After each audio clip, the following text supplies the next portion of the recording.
আল্লাহ তুমি দয়ার সাগর রহমানুর রহিম, তোমার দয়ায় পূর্ণ আমার সারানিশিদি। সবাই পড়ে, আল্লাহ তুমি দয়ার সাগর রহমানুর রহিম, তোমার দয়ায় পূর্ণ আমার সারানিশিদি। আল্লাহু আকবার। আল্লাহ বলেন রাহমাতি ওয়াসিআত কুল্লা শাই, গোটা বিশ্বের সব জায়গা আমি আল্লাহর রহমত বিস্তৃত, এমন কোন জায়গা নাই যেখানে আমি আল্লাহর রহমত নাই। ঠিক কিনা বলেন?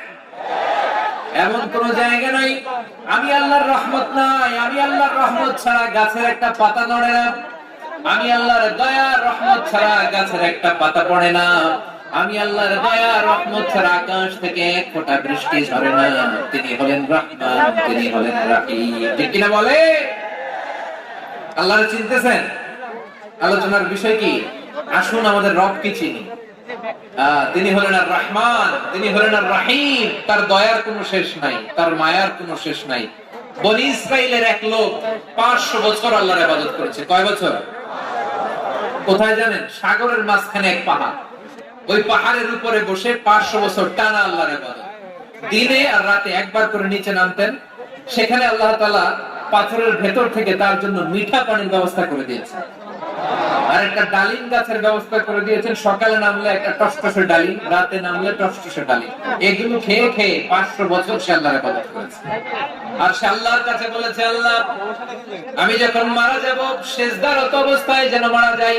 ঠিকই আল্লাহ সেজদারত অবস্থায় সাইয়েদনা আজরাইলকে পাঠিয়ে দিলেন। সেজদারত অবস্থায় লোকটা মারা গেল। 500 বছর ইবাদতের পরে আল্লাহর দরবারে কিয়ামতের কঠিন ময়দানে যখন লোকটা হাজির হয়ে যাবে, আল্লাহ বলবেন, আদখিলু আবদি আল জান্নাতা বিরহমাতি, আমার বান্দাকে আমার দয়া, আমার ভালোবাসা দিয়ে জান্নাতে ঢুকায় দাও। 500 বছর ইবাদত করছে তো আমার দয়ায় আমার বান্দারে জান্নাত দাও। এই বান্দা বলে, বালবি আমালি, আল্লাহ তোমার দয়া লাগবে কেন? আমি আমার আমল দিয়ে জান্নাতে যেতে চাই। কি দিয়ে? কথা বুঝে নাই বোধহয়। আল্লাহর এই বান্দা কি দিয়ে জান্নাতে ঢুকতে চায়? আমল দিয়ে। আল্লাহ বলছে, আমার দয়ায় আমার বান্দারে জান্নাতে নিয়ে যাও। ফেরেশতারা বলে, আল্লাহ তোমার দয়া লাগবে কেন? সেজদা তো কম দেই নাই, জিকির করতে করতে 500 বছর শেষ করে দিলাম, আবার তোমার দয়া লাগবে? আমি তো আমার আমলেই জান্নাতে যেতে পারি। আল্লাহ বলবেন, তাই ঠিক আছে, আমি চাইলাম দয়া দিয়ে জান্নাত দিব, তুমি চাইলে আমল দিয়ে ঢুকবা। ঠিক আছে, তোমার আমল আর আমার যে দয়া দুটার একটু মাপ দেই। তোমার 500 বছরের ইবাদত এক পাল্লায় রাখো। আর আল্লাহ বললেন, আমি যে দয়া করে এই দুনিয়ার নাজ নেয়ামত বিউটি সৌন্দর্য দেখার জন্য তোমার দুটা চোখ দিয়েছিলাম, দুটা নয় একটা চোখ আরেক পাল্লায় রাখো। রাখা হবে, দেখা যাবে ওই 500 বছরের ইবাদত হালকা হয়েছে, আর মুহূর্তের মধ্যে আল্লাহর দেয়া একটা চোখের নেয়ামত ভারী হয়ে গিয়েছে। আল্লাহ বলবেন, তোমার কথা মতো মাপ দেয়া হলো, এবার ফলাফল দেখো, হিসাব বলে তুমি এখন জাহান্নামে যাবা। Go to the hell fire, যাও এবার জাহান্নামে যাও। মাপ চোখে যখন আসছো আমার সাথে হিসাব ক্যালকুলেশন, যাও তুমি এবার জাহান্নামে যাবা। এবার লোকটা কাচুমাচু করে বলে, আল্লাহ আমি বুঝি নাই, আল্লাহ আমি বুঝতে পারি নাই, খেয়াল করি নাই, তুমি আমারে ক্ষমা করো, তুমি আমারে মাফ করো। ও আল্লাহ, এবার আমি টের পেয়েছি, এবার আমি বুঝতে পেরেছি, তোমার দয়া ছাড়া দুনিয়ায় কেউ জান্নাতে যেতে পারবে না, কেউ পারবে না। আল্লাহ বললেন, ওরে গোলাম, তুই তো কিছুই ছিলি না, অস্তিত্বহীনতা থেকে তোরে অস্তিত্বে আনলো কে? ওই ছোট্ট শুক্রাণু থেকে মায়ের পেটে 9 মাস ধরে খাবার দিয়েছে কে? আবার সুস্থতার সাথে দুনিয়ার বুকে তোর ডেলিভারির ব্যবস্থা করে দিল কে? আবার তোর মায়ের বুকের ভেতরে 2টা খাবারের লাইনের ব্যবস্থা করে দিল কে? আবার তোকে শৈশব পেরিয়ে কৈশোর পেরিয়ে তারুণ্য, তারপরে যৌবন, এগুলো দান করলো কে? তার চেয়ে বড় কথা, পাহাড়ের মাঝখানে সাগরের মাঝখানে 500 বছর ইবাদত করার শক্তি তোর গায়ে দিয়েছে কে? এই সাগরের মধ্যে লোনা পানি, লবণের পানি মুখে দেয়া যায় না, সেখান থেকে আমি পাহাড়ের ভেতর থেকে মিঠা পানির ব্যবস্থা করে দিলাম। ওই জায়গায় তোরে রিজিকের বন্দোবস্ত করলো কে? সকাল বিকাল 2 বেলা টসটসে ডালিম খাওয়ার ব্যবস্থা করে দিল কে? তোর আবদার ছিল, আল্লাহ আপনি আমার সেজদারত অবস্থায় রূহ কবজ করবেন, তোর শেষ আবদারটাও পূরণ করেছে কে? ও গোলাম, আমার রহমতের তুলনায় আমার নিয়ামতের তুলনায় তোর 500 বছরের ইবাদতের কোনো ওজনই হবে না। গোটা বিশ্বের কেউ কোনোদিন আমার জান্নাতে ঢুকতে পারবে না আমি আল্লাহর দয়া ছাড়া। ওয়া রহমানুর রহিম, তিনি দয়াময়, তিনি মেহেরবান। জিবরাইল আলাইহিস সালাম বিশ্বনবীর এই লম্বা হাদিসটা যখন শোনালেন, আমি জানা বলছি এটা বিশাল এক হাদিসের অনুবাদ। বললেন, ইয়া মুহাম্মদ, এই দুনিয়ার সবটাই চলে আল্লাহর রহমত দিয়ে। হাদিসের শেষ কথা, সব চলে আল্লাহর কি দিয়ে? তখন বিশ্বনবী সাহাবাদের বললেন, ও সাহাবারা শোনো, আল্লাহর জান্নাতে কেউ কোনোদিন প্রবেশ করতে পারবে না তার রহমত ছাড়া। সাহাবারা বললেন, ইয়া রাসূলুল্লাহ, আপনিও না? আপনিও কি আল্লাহর রহমত ছাড়া প্রবেশ করতে পারবেন না? বিশ্বনবী বললেন, না, আমিও না। আমি বিশ্বনবী আল্লাহর জান্নাতে আল্লাহর রহমত ছাড়া ঢুকতে পারবে না, তবে কিয়ামতের দিন আল্লাহর রহমত আমার চারদিকে বেষ্টনী দিয়ে থাকবে। আল্লাহ নিজের পরিচয় দিয়ে বললেন, আলিমুল গায়বি ওয়াশ শাহাদাতি হুয়ার রহমানুর রহিম। আমি হলাম রহমান, আমি রহিম। আল্লাহর চিনছেন? ওবারকালের ভাইয়ের, আপনার রবকে চিনতে পারতেছেন? তিনি দয়ার সাগর, তিনি মায়ার সাগর। তার দয়ার সাগর যে কত বড় আপনার কল্পনাতেও নাই। এজন্য আপনার পাপ যত বড় হোক, অন্যায় যত বড় হোক, অপরাধ যত বড় হোক, আপনার জুলুম যত বড় হোক, আল্লাহর রহমান নামের দরিয়া তার চাইতেও বড়। আল্লাহ বললেন, কুলিয়া ইবাদিয়াল্লাযীনা আসরাফু আলা أنفسهم لا تقنطوا من رحمة الله إن الله يغفر الذنوب جميعا إنه هو الغفور الرحيم। ও আমার গুনাহগার বান্দারা শোনো, জুলুম করেছো, ভুল করেছো, অন্যায় করেছো, আল্লাহর রহমত থেকে নিরাশ হয়ো না। আমরা বিশ্বাসীরা কোশ্চিনকালে আল্লাহর রহমত থেকে নিরাশ হব না। ঠিক কিনা বলেন? আল্লাহর রহমত থেকে নিরাশ হবেন? ভুল করে ফেলছেন, আরে ভুল তো সবাই করে। পাপ হইছে, আরে পাপ তো সবার আছে। আপনারা সবাই পাপী, সবাই পাপী। যত পাপ হোক, ভুল হোক, অন্যায় হোক, অনুতপ্ত হয়ে তওবা করে, ওযু করে, জায়নামাজটা বিছিয়ে সেজদা দিয়ে চোখের পানি ছাড়ে। চোখের বেয়ে পড়া পানি আল্লাহর কাছে যে কত প্রিয়। অনুতপ্ত বান্দার চোখের পানির ফোঁটা তার চোখ বেয়ে, নাকের ডগা বেয়ে জমিনে ড্রপ করার আগেই আল্লাহর ওই বান্দার সব গুনাহ মাফ করে দেয়। আল্লাহ বললেন, আমি রহমানুর রহিম, আমি দয়াময়, আমি মেহেরবান। এরপর আল্লাহ বললেন, হুয়াল্লাহুল্লাযী লা ইলাহা ইল্লা হুয়াল মালিকুল কুদ্দুসুস সালামুল মুমিন। ওয়াল্লাহুল্লাযী, তিনি এমন আল্লাহ, লা ইলাহা ইল্লা হু, তিনি ছাড়া কোনো ইলাহ নাই। আল মালিক, তিনি হলেন আল মালিক। দুইটা শেষ, আর রহমান আর রহিম শেষ। এবার আল্লাহ 3 নাম্বার গুণবাচক নামের পরিচয় দিচ্ছেন। আল্লাহ বলছেন, আমি হচ্ছে আল মালিক। আমি কি? মানে সম্রাট। আল মালিক মানে হচ্ছে দ্য কিং অফ কিংস। সব রাজার বড় রাজা, মহারাজা। তার চেয়ে বড় রাজা আর কেউ নাই, তার চেয়ে বড় সম্রাট আর কেউ নাই, তার চেয়ে বড় ক্ষমতাধর সত্তা মহাবিশ্বে দ্বিতীয় কেউ নাই। চিৎকার করে বলেন ঠিক কিনা? তিনি আল মালিক। আল মালিক মানে ক্ষমতাধর, ক্ষমতার মালিক, রাজা ধীরাজ, বাদশা। তার ক্ষমতা আর আমাদের ক্ষমতা একরকম নাকি? হ্যাঁ, আমাদের দুনিয়াতে ক্ষমতা অস্থায়ী ক্ষমতা, ঠিক কিনা বলেন? আজ আছে কাল নাই, এরকম না ক্ষমতা? আল্লাহর ক্ষমতাও তো এরকম না, আজ আছে কাল নাই, এরকম। দুনিয়াতে দেখবেন কোন দেশের প্রেসিডেন্টের 4 বছরের ক্ষমতার মেয়াদ, কোন দেশের 5 বছরের। আল্লাহর কয় বছরের? 10 বছরের নাকি? 20 বছর, 100 বছর। আল্লাহর ক্ষমতার মেয়াদ কতদিন বলেন? বুঝে থাকলে বলেন তো। চিরকাল তার ক্ষমতার মেয়াদ। চিল্লায় বলেন ঠিক কিনা? নিরঙ্কুশ ক্ষমতা, একচ্ছত্র ক্ষমতা বলতে যা বোঝায়, এই ক্ষমতা একমাত্র আল্লাহরই আছে। আমাদের ক্ষমতার জন্য আমরা ডিপেন্ড করতে হয়, ওর ডিপেন্ড লাগে, ওই জনমত নেওয়া লাগে, ওই জনগণের কাছে যাওয়া লাগে, ভোট চাওয়া লাগে। এরা ভোট দিলে এরপরে আমরা আসবো, ঠিক কিনা? আবার জনগণ না চাইলে আমরা নাই। আল্লাহর ক্ষমতা কি এরকম? হ্যাঁ, আবার দেখবেন দুনিয়াতে ক্ষমতায় যাওয়ার জন্য জোট করা লাগে, জোট। জোটের রাজনীতি আছে না নাই? জোট হয়, শরীক হয়, এই হয়, সেই হয়, নানা ভাবে দুনিয়াতে ক্ষমতায় আসতে হয়। আল্লাহ বলে, আমার ক্ষমতার জন্য কারো উপর বিন্দু পরিমাণ আমার ডিপেন্ড করা লাগে না। সৃষ্টির শুরু থেকে আমি ক্ষমতার চেয়ারে বসা, মহাবিশ্বের শেষ পর্যন্ত, সীমাহীন ভবিষ্যৎ পর্যন্ত আমি ক্ষমতার চেয়ারে থাকবো। আমি হলাম আল মালিক। আমার ক্ষমতার কোনো কমতি নাই, কোনো ঘাটতি নাই। কেউ আমার ক্ষমতা থেকে নামাতে পারবে না। পারা যাবে? এই যে আমরা ফ্যাসিস্ট সরকারের যে আপনারা নামাই দিচ্ছেন গণ অভ্যুত্থান করে, মনে আছে? 5ই আগস্টের কথা ভুলে গেছেন এত তাড়াতাড়ি? মনে আছে? আছে। তা আমরা সবাই মিলে যদি একটা গণ অভ্যুত্থান করি, তাইলে তো আল্লাহর ক্ষমতা চেয়ার থেকে নামায় ফেলানো যায়। হ্যাঁ, যাবে না? পারবো না আমরা? কি বলে, পারা যাবে না?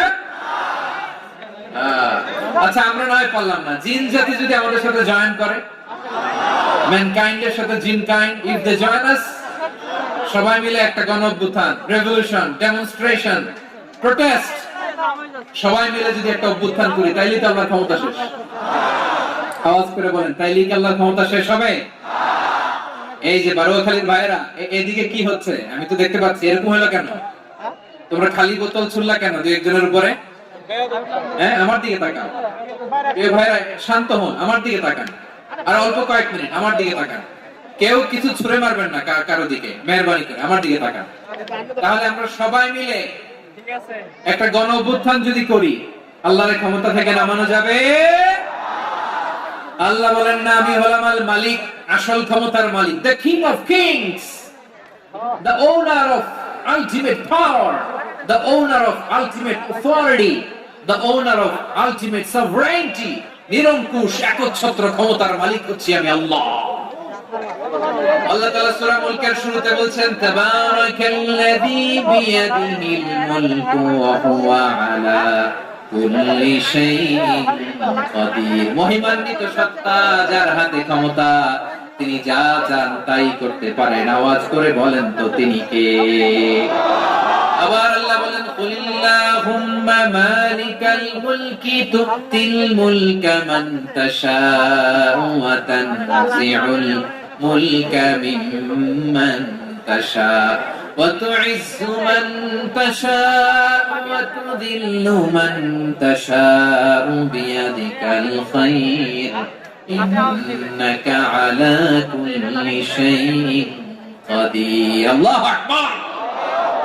এ নবী, আপনি বলুন, আল্লাহুম্মা মালিকাল মুলক, আল্লাহ আপনি ক্ষমতার মালিক। তুতিল মুলকা মান তাশা, যাকে চান তারে ক্ষমতার চেয়ারে বসান। ওয়া তানজিউল মুলকা মিম্মান তাশা, যাকে চান তাকে ক্ষমতার চেয়ার থেকে ছুঁড়ে ফেলে দেন। তিনি কে? ক্ষমতার চেয়ারে বসায় কে? আবার মনে চাইলে আস্থা করে ছুঁড়ে নিক্ষেপ করেন, তিনি কে?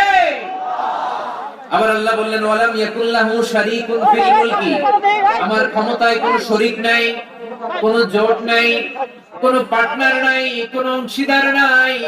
আবার আমি চলে গেলে আমার ক্ষমতার দাবিদারও কেউ নাই। আল্লাহু আকবার। এই দুনিয়াতে রাজা মারা গেলে পরে রাজা কে হয়? রাজার ছেলে রাজা, ঠিক কিনা বলেন? আল্লাহ চলে গেলে আরেকজন বসবে নাকি এরকম? তার ক্ষমতার সাথে দুনিয়ার ক্ষমতার কোনো মিলই নাই। এজন্য তিনি তার নাম দিয়েছেন আল মালিক। আল মালিক, the owner of power, the owner of ultimate power and sovereignty, the king of kings, সব রাজার বড় রাজা, মহারাজা আল মালিক, তিনি হচ্ছেন আল্লাহ। চিৎকার করে বলেন ঠিক কিনা? তিনি আসল ক্ষমতার অধিকারী। দুনিয়াতে যে আমরা ক্ষমতা নিয়ে কামড়াকামড়ি করি, মারামারি করি, কিয়ামতের দিন আল্লাহ জিজ্ঞেস করবেন, কই তোদের ক্ষমতা আজকে বল? কিয়ামতের সময় সব মানুষগুলো যখন ইন্তেকাল করবে, সব জিনেরা যখন ইন্তেকাল করবে, সব ফেরেশতারা যখন ইন্তেকাল করবে, বাকি থাকবে মালাকুল মাউত। মালাকুল মাউত এসে বলবে, আল্লাহ আপনার কথা মতো সবাই শেষ, মানুষগুলো নাই, জিনগুলো নাই, আমার সতীর্থ ফেরেশতাগুলো নাই, মহাবিশ্বের কেউ নাই। আল্লাহ বলে, এখন কে আছে? মালাকুল মউত বলবে, আল্লাহ তুমি আছো আর আমি। তুমি তো আল হাইয়্যু আল কাইয়্যুম, অবিনশ্বর, শাশ্বত, চিরঞ্জীব, কোনদিন মরবা না, তুমি আছো আর তোমার গোলাম আমি আছি আজরাইল। মহাবিশ্বে কয়জন আছে মাত্র? জোরে বলেন। এক হচ্ছেন আর হচ্ছে মালাকুল মউত। আল্লাহ তুমি আছো আমি আছি। আল্লাহ বলবে, ঠিক আছে, এবার তোমার মরণের পালা। মুত ইয়া মালাকাল মউত, হে মৃত্যুর ফেরেশতা তুমি মরো। মালাকুল মাউত আল্লাহর আদেশ বাস্তবায়ন করতে যে বিকট একটা চিৎকার দিয়ে মৃত্যুবরণ করবে। ওই চিৎকার দুনিয়ার মানুষেরা, চিৎকারের আওয়াজ যদি দুনিয়ার মানুষেরা শুনতে পেত, দুনিয়ার মানুষের প্রত্যেকের কানের পর্দা ফেটে মুহূর্তের মধ্যে সব লাশ হয়ে জমিনে পড়ে রইত। ভয়ঙ্কর চিৎকার দিয়ে মালাকুল মাউত বিদায় নেবে, কেউ নাই। এবার বলেন তো, মহাবিশ্বে মহাশূন্য, কেউ নাই। উপরে নিচে সামনে পেছনে ডানে বায়ে কোন সত্তা, কোন জীবিত সত্তা আছে? একজন ছাড়া, তিনি কে? কুল্লু মান আলাইহা ফানি ওয়া ইয়াবকা ওয়াজহু রাব্বিকা যুল জালালি ওয়াল ইকরাম। পড়েন ফাবিআইয়ি আলাই রাব্বিকুমা তুকাযযিবান। কেউ থাকবে না একজন ছাড়া, একজন ছাড়া। এই ড্রোন দেখে হাত নাড়ালে হবে? আমার দিকে তাকাতে হবে, কথা শুনতে হবে। মহাবিশ্বে কেউ নাই, একজন সত্তা ছাড়া। আওয়াজ করে বলেন, তিনি কে? এবার আল্লাহ ডেকে বলবেন, লিমানিল মুলকুল ইয়াউম, লিমানিল মুলকুল ইয়াউম। ক্ষমতা কার? Who belongs the kingdom today? Who belongs the power, authority today? Who belongs the sovereignty today?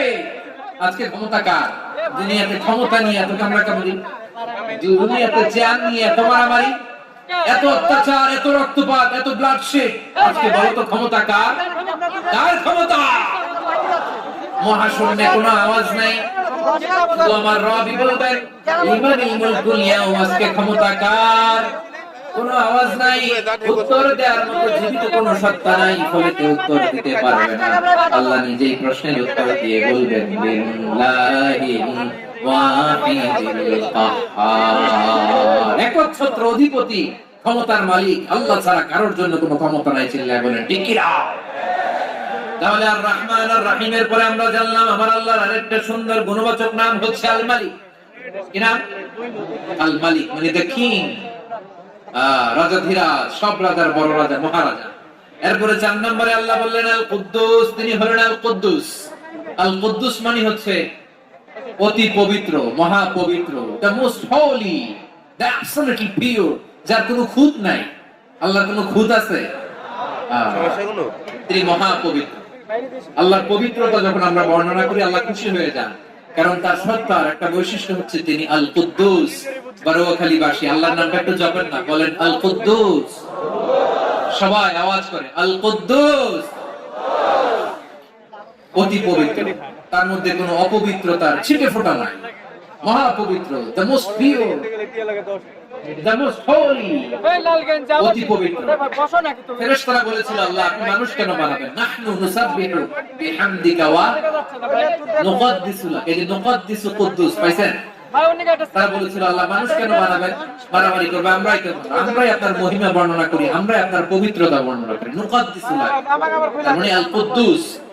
আবার আমার নবী, বিশ্ব নবী যখন সিজদায় লুটিয়ে পড়তেন, আম্মা যারা এসে বলেন, আমরা তো সিজদার মধ্যে সুবহানা রাব্বিয়াল আলা বলেই শেষ, কিন্তু বিশ্ব নবী তাহাজ্জুদের নামাজে, নফল নামাজে, সুন্নাত নামাজে 3 বার সুবহানা রাব্বিয়াল আলা তাসবিহ পড়ার পরে তিনি পড়তেন, সুবহান কুদ্দুসুন রাব্বুল মালাইকাতি ওয়ার রূহ।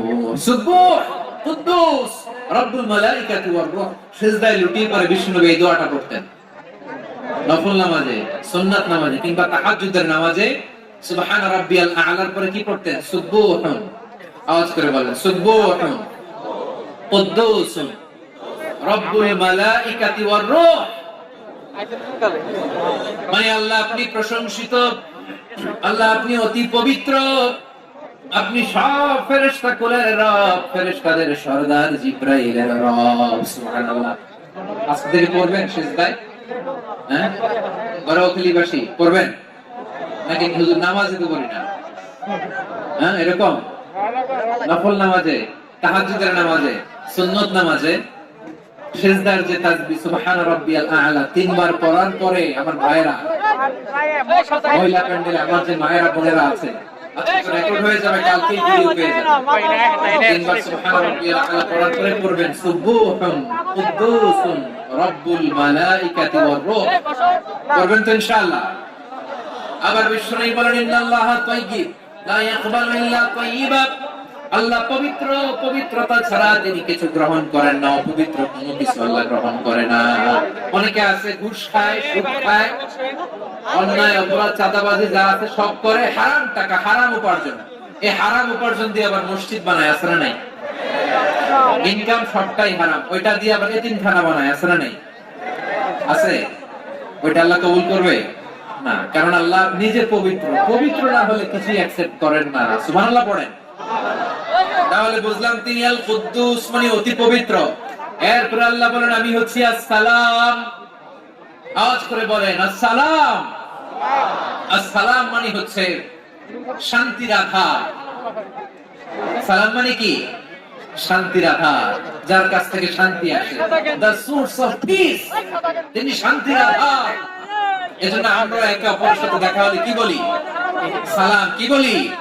সালাম সালাম হাজার সালাম, সকল শহীদ স্মরণে আমার হৃদয় রেখে যেতে চাই তাদের স্মৃতির চরণে। সবাই বলে সালাম সালাম হাজার সালাম, সকল শহীদ স্মরণে আমার হৃদয় রেখে যেতে চাই তাদের স্মৃতির চরণে। পড়েন আমিন। আমরা সকল ভাষা শহীদ, সকল মুক্তিযোদ্ধা, তাদের জন্য দোয়া করি। এবং 24-এর ছাত্র নাগরিক অভ্যুত্থানে যারা শাহাদাতের সর্বোচ্চ নাজরানা পেশ করে এই নতুন ভোরের বাংলাদেশ আমাদেরকে উপহার দিয়েছে, তাদের জন্য আল্লাহর কাছে দোয়া করি। সবাই বলেন আমিন। আমার পরিবার ও খালিবাসী